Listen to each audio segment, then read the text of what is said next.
Откако стафилокока во мајонез и фекални бактерии во салата, затровија 120 виничани, епидемиолозите алармираат угостителите да обратат поголемо внимание на личната и колективна хигиена.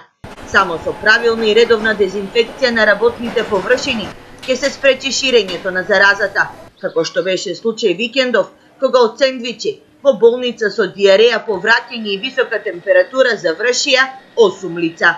Треба механички прво да се исчистат работните површини, таму кај што се спрема храната во кујната и таму кај што се служи, па потоа да се избришат со дезинфекциони средства, обично хлор.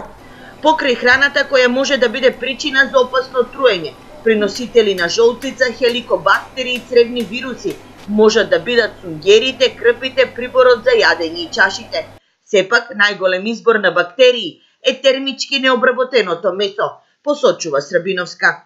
Месо, ден, два и се спрема. Значи, треба термички да се обработи, да се сготви. Кога ќе се олади, повеќе од саат и пол надвор не смее да стои приготвено јадење.